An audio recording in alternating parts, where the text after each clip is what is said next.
আমরা বিশিষ্ট সাংবাদিক আমাদের বিভিন্ন সময় একটা প্রতিবাদী মুখ সংবাদ মাধ্যমের মাধ্যমে আমরা ধন্য সুকুমার দাকে পেয়ে।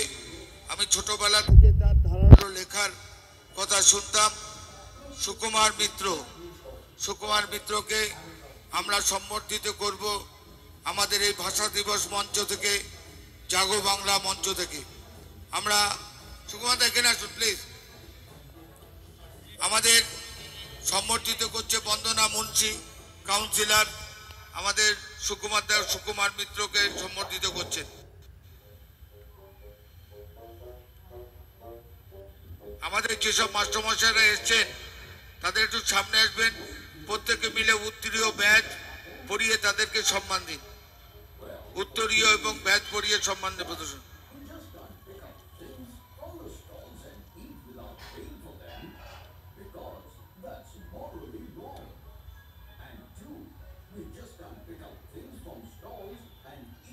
সুকুমার দার দু চারটে কথা শুনতে চাই, উপলব্ধি অনেক দিন পরে দেখছি, ভালো লাগছে।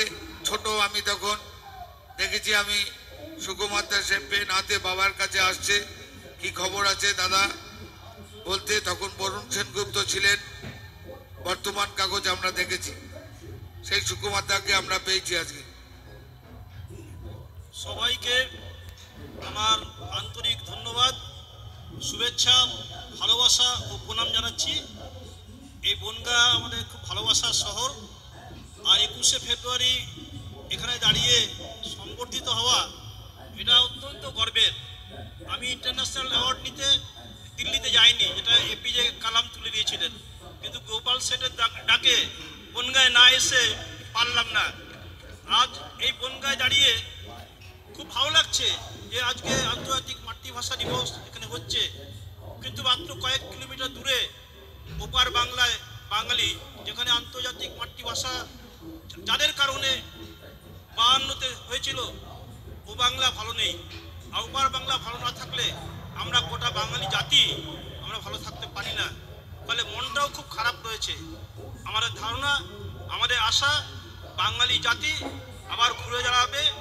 আমরা আবারও এই অনুষ্ঠান যেখানে হতো সেখানে আবারও করতে পারবো সেই আশা, এবং আপনাদের সকলকে আবারও শ্রদ্ধা, ভালোবাসা, স্নেহ ও প্রণাম জানিয়ে আমার সংক্ষিপ্ত বক্তব্য শেষ করছি। আপনারা সকলে ভালো থাকবেন।